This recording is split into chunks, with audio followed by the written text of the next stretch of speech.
Estamos de volta com o Clube da Bola. Para você que está chegando agora, esse é o maior programa do futebol na TV aberta do sul do país.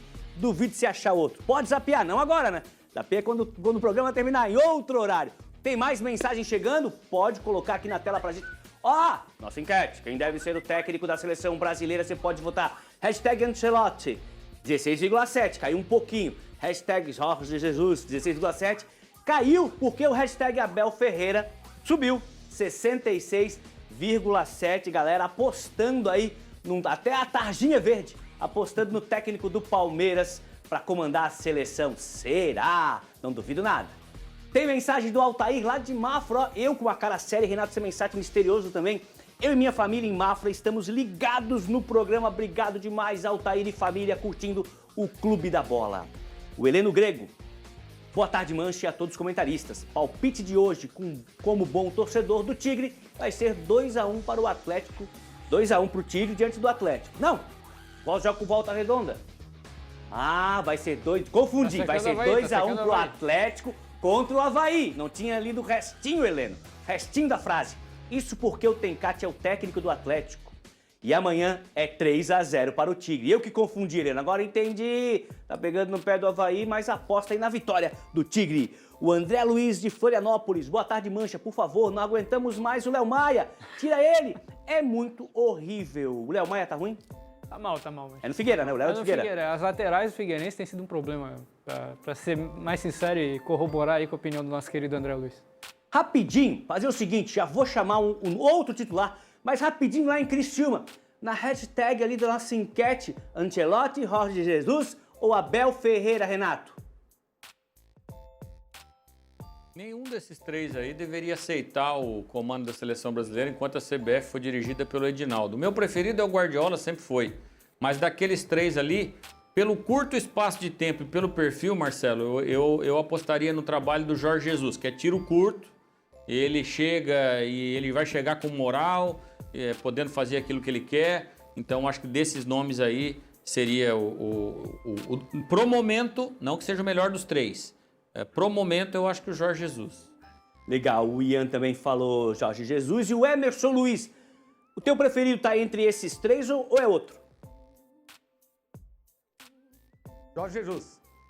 A enquete está dando o Abel Ferreira porque ele voltou a resgatar ali, ele tinha caído um pouco junto com o time, mas é momento, é fase. Bom também o português, mas Jorge Ferreira, outro português também, Abel, o Jorge Jesus, para mim, Jorge Jesus, JJ, como disse o Ian agora há pouco, que é o cara que chegou pro Neymar, não adianta, você tá jogando só no nome aqui, você não vai se criar. Não adianta, pode rescindir um contrato, ele teve essa personalidade, eu acho que ele não mudaria ao longo do tempo agora, ele não mudaria indo aqui para a CBF, para o Brasil, ele fez isso no Flamengo, recheado de estrelas, ele teve peito para montar um time muito competitivo, onde ali não tinha gracinha, era muita seriedade. Eu aposto no Jorge Jesus, para mim seria o técnico nesse momento, nas circunstâncias, o ideal, o certo para comandar a seleção brasileira, para tentar pelo menos resgatar aquela garra, aquela determinação, sangue no olho que estão faltando na nossa seleção. Legal, 3-0 aqui o voto do Clube da Bola, hashtag Jorge Jesus. Vou convocar o lobo alfa desse programa, o mister dessa matilha conhecida por aí como Clube da Bola, direto de Chapecó, Sérgio Badalotti, o Bad. Conta tudo, meu ídolo. Boa tarde.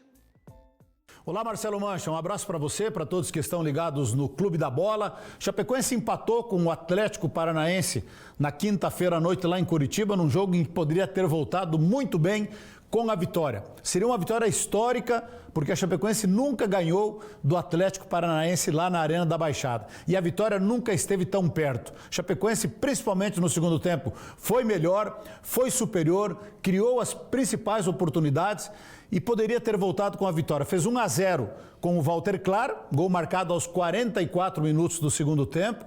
E aí o lateral Everton, que entrou no segundo tempo, cometeu um pênalti totalmente desnecessário, um pênalti infantil, e aí o Juliano bateu e converteu, e o resultado terminou empatado em 1-1. Antes disso, o Atlético Paranaense teve um outro pênalti, foi batido pelo Allan Kardec, e o goleiro Léo Vieira, que teve grande atuação, acabou defendendo. Então fica o sentimento de derrota Fica um sabor amargo para um time que estava jogando fora de casa, que foi superior ao adversário, e a gente sabe que jogar contra o Atlético Paranaense lá não é fácil, é difícil enfrentar eles dentro da Arena da Baixada, mas o Botafogo de Ribeirão Preto, no jogo anterior, havia aplicado 4-1. Então nós ficamos com esse sentimento de que a Chapecoense poderia ter vencido. O que fica martelando é o pênalti desnecessário cometido pelo Everton, e ele tem que aprender com esse erro que foi fatal para tirar a vitória da Chapecoense. Somou um ponto quando na verdade poderia ter voltado com 3 pontos. Então, para mim particularmente, ficou o sentimento de derrota nesse empate em 1-1. Por fim, dar os parabéns hoje para a nossa querida e gloriosa Associação Chapecoense de Futebol, que nesse dia 10 de maio completa 52 anos de fundação. Uma história muito rica, com muitas alegrias, com muitas vitórias, algumas derrotas. Todo mundo conhece a história da Chapecoense com algumas tristezas, mas o importante é que chega firme e forte nos 52 anos, né? E esperamos que o futuro do nosso Verdão do Oeste seja ainda melhor. Parabéns a todos que participaram desta bonita história, trajetória da Chapecoense, que hoje completa 52 anos de fundação. Grande abraço a todos, um ótimo programa e até semana que vem. Valeu, Badá, até semana que vem, bem lembrado, né? Parabéns, Chapecoense, 52 anos de história e futebol. A gente segue no Oeste, porque quem atualiza os próximos passos do Verdão é o repórter Eduardo Florão. Muito boa tarde, Florão, chega mais. Oi, um abraço para você, um abraço ao pessoal ligado com a gente aqui no Clube da Bola. A Chapecoense está de folga depois do empate contra o Atlético Paranaense fora de casa. Os jogadores, comissão técnica, departamento de futebol ganharam alguns dias de descanso. A reapresentação está marcada para a próxima segunda-feira, quando a Chape inicia a preparação para o jogo diante do Cuiabá. Vai ser na Arena Condá o jogo e está marcado para sexta-feira que vem. Então tem um tempinho a mais aí para a Chapecoense fazer essa preparação. Por isso o clube aproveitou também para dar um descanso para os jogadores nesse Dia das Mães, né? O pessoal curtir com as mães, o pessoal curtir com a família esse descanso. A Chape tem 10 pontos na tabela de classificação. É um aproveitamento interessante e que está dentro da expectativa do clube para esse início de temporada. Então as coisas estão fluindo bem para a Chapecoense, que tem como meta nessa Série B ficar no meio da tabela, é não lutar contra o rebaixamento como foram nos últimos 3 anos, nas últimas 3 temporadas, e a Chape nesse momento vive uma calmaria. Claro, ainda está no início da competição, tem muita coisa para acontecer, mas a Chapecoense está no trilho, está no caminho para atingir o objetivo. Volto contigo no estúdio. Valeu, Florão. Florão, rapidinho aqui, ó, o China manda um abraço, tá sempre ligado no programa. O Renato Trindade jogou com o Zico, também é técnico de futebol. Faltou o Renato aí nessa enquete aí, tá legal, Renato? Tá curtindo o programa. E eu falei da Roda, e a Roda, a torcida Elas, falou que tá muito confiante no Pintado. Ian, você que é um cara muito família, a Chapecoense acabou não conseguindo os 3 pontos, conseguiu um empate, como o Badá disse, ali escapou a vitória, né? Podia ter voltado para Chapecó com os 3 pontos, mas os jogadores estão comemorando porque ganharam uma folga no Dia das Mães. Importante também. Sem dúvida, Mancha. Mas o que chama a atenção da Chape, acho que o Badá foi muito feliz quando disse que frustra o resultado, né? Se antes do jogo falasse para o torcedor da Chapecoense, mesmo com o péssimo momento do Atlético, teve técnico demitido essa semana, ainda não anunciou novo treinador, tu abraça 1-1 dentro da Arena da Baixada? Abraço, sem problema. Mas o goleiro pega um pênalti, tu abre 1-0 aos 44 do segundo tempo. Depois mais um pênalti, tu toma um empate aos 55, cara. Aí eu entendo o lado do torcedor, o torcedor vai ficar chateado, o torcedor perde uma chance, de repente até ele entrar no G4, se aproximar do G4.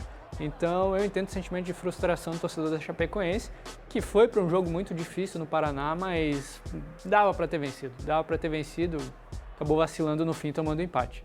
Tá certo. Ó, fazer o seguinte, a gente vai seguir falando de Série B, mas ele já está conectado com a gente, então vamos ao vivo até a ressacada em Florianópolis, palco do jogo de daqui a pouco entre Avaí e Atlético Goianiense pela sequência da 7ª rodada da Série B. Quem está por lá, você já está vendo aí na tela, é o repórter Heitor Machado, que tem mais detalhes. Boa tarde, Heitor! Fala, Mancha, tudo bem, amigo? Um abraço para você, para todo mundo que nos acompanha. Sábado de futebol aqui na Ressacada, jogo importante, 7ª rodada da Série B. com o Avaí recebendo o Atlético Goianiense, confronto direto na parte de cima. O Atlético até está na segunda página, mas está apenas 2 pontos do Avaí. Está tudo muito embolado naquela faixa de tabela, portanto um jogo super importante. O Avaí que na última rodada perdeu para o Goiás em Goiânia, acabou saindo da liderança para a 5ª posição e busca retomar o seu espaço no grupo de classificação da Série B do Campeonato Brasileiro. Basta vencer, se o Avaí vencer, ele garante esse retorno ao G4. Isso porque na rodada, Vila Nova e Remo se enfrentam, portanto o Leão vencendo garante a sua vaga no G4 nessa rodada. Em termos de escalação, o Jair tem um problema importante na lateral esquerda, isso porque o Mário Sérgio foi expulso na última rodada contra a equipe do Goiás, cumpre suspensão no jogo de hoje contra a equipe do Atlético. O Quaresma seria o substituto natural, mas o Quaresma segue com problemas físicos, está entregue ao departamento médico, então o Raylan, que é lateral direito, será improvisado na lateral esquerda. O Raylan já fez isso em outros momentos da carreira. Será uma improvisação, mas uma improvisação um pouquinho comum já para o Raylan, ele que defendeu a equipe do Cuiabá nas últimas 2 temporadas. 4 da tarde a bola rola, a gente deu uma passadinha no entorno do estádio da Ressacada, movimentação boa, importante, dia de sol, dia bonito em Florianópolis. O Avaí faz promoção de ingressos, espera um público importante na casa dos 6, 7, 8 mil torcedores. E vocês veem na imagem a Ressacada irretocável, um gramado em ótimas condições para esse jogo. 4 da tarde, Avaí Atlético Goianiense aqui no estádio da Ressacada. Mancha, volto contigo, meu amigo. Obrigado pelas informações, esse é Heitor Machado aqui do Grupo ND, o nosso repórter de esportes. Ian, você acredita num público desse, num bom público para um jogo de hoje? O Heitor foi muito feliz ali, né? O tempo tá bom, o jogo é importante, sabadão, horário legal. Mancha, sabadão, horário legal, o time brigando por G4, pô, eu vou jogar esse sarrafo mais pra cima, né? Eu acho, inclusive, que os últimos públicos do Avaí na Ressacada têm sido decepcionantes. O Avaí tá certo, teve um jogo ou outro ali que o horário não ajudava, o dia não ajudava, teve jogo segunda-feira, domingo à noite, mas a torcida do Avaí pode abraçar mais esse time, né? O time foi campeão estadual, mesmo em todas as condições, que talvez não tenha jogado tão bem, mas faz um bom início de Série B, chegou a ser líder, briga para entrar no G4, vamos subir essa régua aí para 10, para 12 mil. A torcida do Avaí tem capacidade de chegar nesse público. Legal. Pedir para nossa produção colocar na tela a tabela da Série B para a gente dar uma olhadinha por onde andam os nossos 3 representantes de Santa Catarina. O líder é o Vila Nova, que tem 13, coladinho está o Goiás, também com 13 pontos, o Remo tem 12 e o Cuiabá também a mesma pontuação, 12 pontos. Esse é o G4 atual, Vila, Goiás, Remo e Cuiabá. O Avaí está coladinho com 11, mesma situação do CRB. Um pouquinho atrás, Coritiba, Chape, o Atlético com H, que é do Paraná, todos com 10 pontos. E fechando ali a primeira página, os 10 primeiros, tem o América Mineiro com 9. Ferroviária e Atlético de Goiânia, adversário daqui a pouco, e também o Novo Horizontino, todos também com 9 pontos. Operário Fantasma do Paraná tem 7, o Criciúma tem 5, Botafogo tem 5, e a Zona Vermelha, né, onde ninguém gosta de estar porque tem uma bordinha vermelha no número, é o Volta Redonda com 4, o Atlético com 3, o Paysandu com 2 e o Amazonas apenas com 2 pontos. Emerson Luiz, quando você olha essa tabela aí, o que te chama a atenção positivamente e negativamente na tabela atualizada de hoje? Positivamente a campanha do Avaí, da própria Chapecoense, 2 times de Goiás liderando, e negativamente o Criciúma, 15º, 5 pontos, só 1 a mais do que seu adversário desse fim de semana, o Volta Redonda, e está na hora do Tigre reagir, porque são 5 para 12 do Cuiabá, 7 a diferença do G4, o Criciúma, sem dúvida nenhuma, para mim, no momento é uma decepção, pela estrutura que tem, a gente sabe que mudou bastante o elenco, mas está na hora de reagir, quem sabe agora, com o Eduardo Batista. E de se lamentar, sem dúvida nenhuma, como disse o Ian também, esses pontos perdidos, dá para dizer perdidos. Sempre é bom voltar com um empate na arena, é complicado jogar com o Atlético lá em Curitiba, mas da forma que o time sofreu, o pênalti que foi marcado, pênalti juvenil, com todo o respeito, a Chapecoense poderia estar ali, ó, já colando ali, ultrapassando o Avaí, mas no geral, Avaí e Chapecoense ainda estão bem posicionados e o Criciúma é a grande frustração até aqui. Legal. E Ansel, mesma pergunta para você. Olhando a tabela da Série B, o que te chama a atenção de positivo, de negativo, de mais ou menos? Olha, Mancha, acho que eu vou muito de encontro com o que o Emerson falou. Dos catarinenses, positivamente as campanhas de Avaí e Chapecoense. O Criciúma é uma decepção até aqui, porque apesar de ter sido eliminado cedo no estadual, se esperava mais do Criciúma. Acho que a dupla de Belém também, o clima deve estar tenso lá em Belém, porque o Remo brigando pela ponta, o Paysandu brigando para não cair. Acho que o Remo é uma surpresa positiva também nessa Série B. É um time que conviveu com divisões inferiores nos últimos anos também, faz uma boa campanha. O próprio CRB também brigando lá em cima, né? O CRB comandado pelo Eduardo Barroca, nos últimos anos tinha brigado para não cair, enfim, vamos ver se vai conseguir manter essa constância na continuidade da competição. E a zona de rebaixamento ali, times que já se esperava, né? O Volta Redonda e o Paysandu, talvez o Paysandu pudesse brigar por algo mais, mas o Atlético vem da Série C, o próprio Amazonas, pelo que a gente viu dos jogos, é uma equipe muito frágil, não surpreende nem um pouco estar na lanterna. Foi, acho que, o time que mais me surpreendeu negativamente, assim. Quando o Avaí jogou com o Amazonas, parecia que estava jogando contra um time campeonato estadual, um time sem divisão. Aliás, eu vi times melhores com o Amazonas no Campeonato Catarinense. Tá certo. Renato Semensati, vamos mudar um pouquinho a pergunta. Nas tuas andanças aí pelo sul do estado, por Criciúma, pela região, você sente uma preocupação real do torcedor do Tigre? Ou ainda é começo de competição? A chegada do Eduardo deu uma animada? Como é que tá? O torcedor está preocupado, evidentemente, apesar do Criciúma ter feito o maior investimento da sua história na Série B, o pessoal que estava lá comandando o departamento de futebol, preste atenção nesse número. Em 3 meses, gastou 12 milhões de reais. Eu estou arredondando, tá? É mais de 12. Gastou o dinheiro orçado, gastou 45% do dinheiro orçado para o ano todo em 3 meses. Então o Criciúma vai estourar o seu orçamento, mas tinha uma reserva ali superior a 20 milhões, dinheiro que veio da Liga Forte. Então vão entorrar esse dinheiro. Mas com a vinda do Eduardo, né, com as mudanças que o clube fez no departamento de futebol e está fazendo ainda, não acho que o rebaixamento seja motivo de preocupação.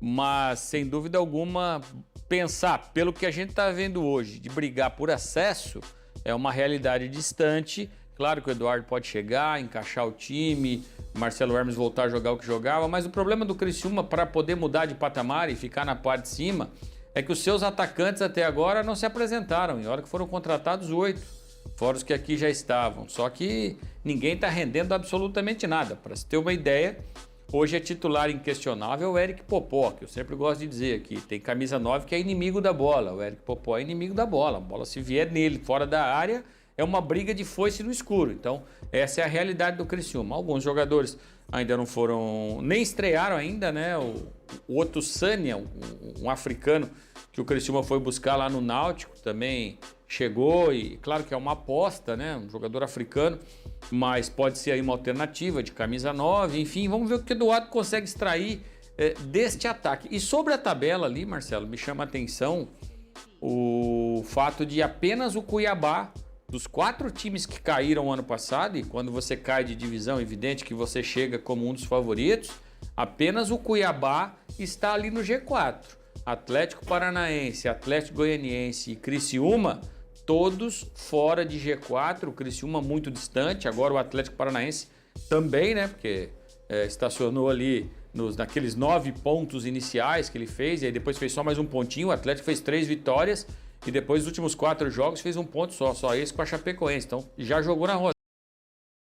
Chama atenção. E sobre a mensagem enviada pelo elenco ali, ele fez o alerta, não foi muito claro, é porque o pessoal fez o levantamento aqui, que o Tencati não perde prova aí 6 anos aqui no Criciúma e teria perdido uma vez, segundo o levantamento que fizeram por aqui. Então, por isso, a confiança dele de que o Tencati pode complicar. O torcedor do Criciúma ainda tem, alguns são ainda viúvas do Claudio Tencati. Sei bem como é. Ó, falar um pouquinho da Série C, tem a arte aí do jogo do Brusque. O Brusque tem uns dados interessantes aí, vai andando pela tangente. Brusque, hoje 7h30, Brusque e ABC no estádio Augusto Bauer, apelidado, o novo Augusto Bauer, apelidado de Gigantinho. Fazer o seguinte, vamos até Itajaí.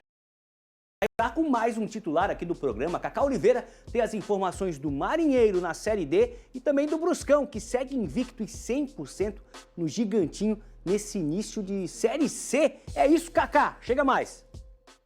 Boa tarde, Mancha. Boa tarde para você que está ligado no Clube da Bola.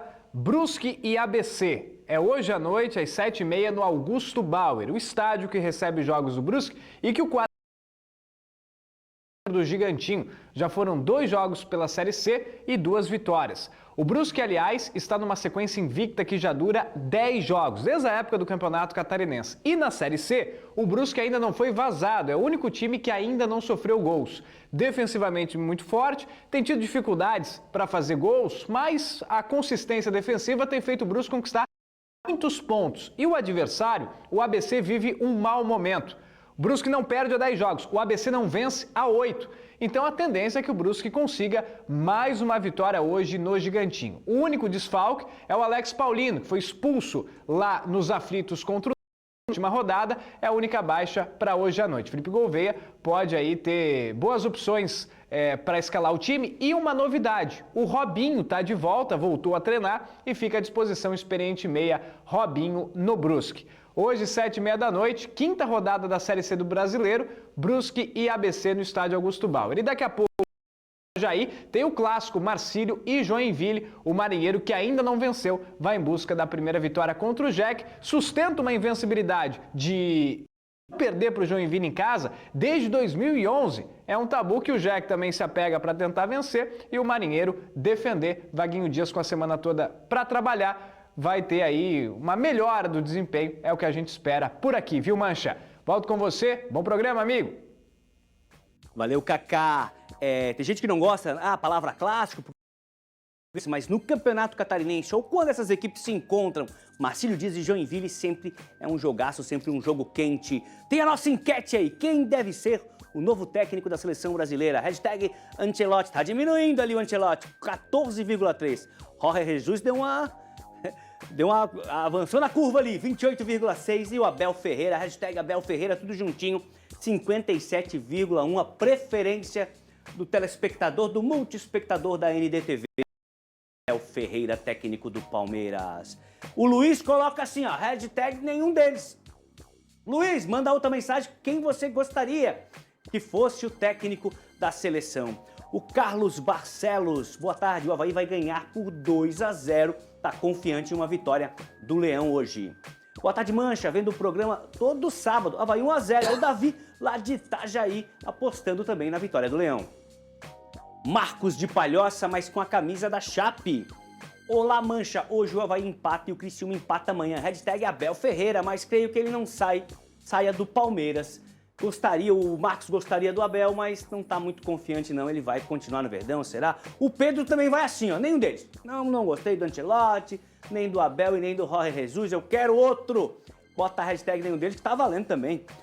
Claudilir, boa tarde, tudo bem? Manda um abraço para o De Bortoli de Chapecó, quero deixar um abraço a todas as mães. De Bortoli, aquele abraço e para todas as mães que estão curtindo o Clube da Bola. Tem mais mensagens, estão chegando muitas. Edemir Cyber, de Palhoça. O maior problema da seleção brasileira não é o técnico, mas sim os jogadores, sem a mínima identidade do que é jogar na seleção. Vou fazer o seguinte, Ledemir, vou pegar essa tua bola e vou chutar pro Ian. O que é técnico, o que é jogador?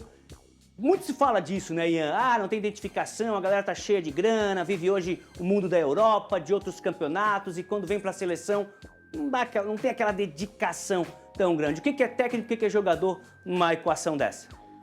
Olha, Mancha, jogadores têm sim grande responsabilidade, principalmente se a gente pega como exemplo algumas posturas. Vou dar um exemplo. Jogo contra a Argentina, o Brasil se propôs a marcar alto, enfim, isso passa pelo técnico. Que o plano de jogo do Dorival naquele jogo foi um desastre. Um nó da Argentina que tinha 5 no meio campo e o Brasil só 2.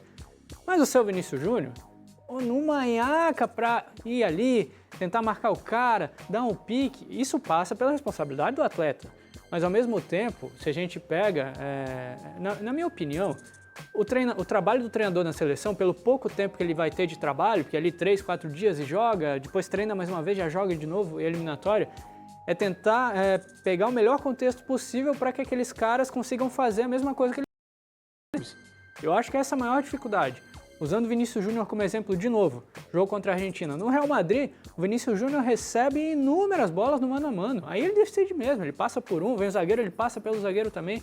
Chega no jogo da seleção, ele recebe cercado por 3.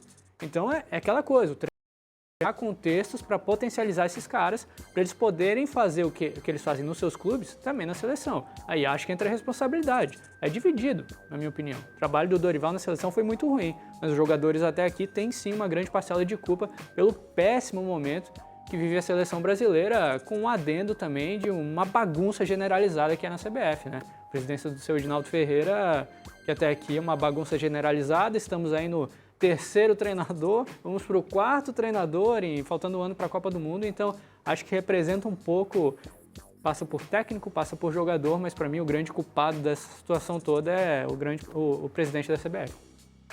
Tá certo. Fazer o seguinte, vou falar um pouco, tem uma pergunta para Emerson Luiz sobre seleção, sei que ele é especialista, mas fazer o seguinte, antes, um rápido intervalo, a gente volta para falar mais de Figueirense, Série A e a minha pergunta para Emerson Luiz sobre a seleção, é rapidinho.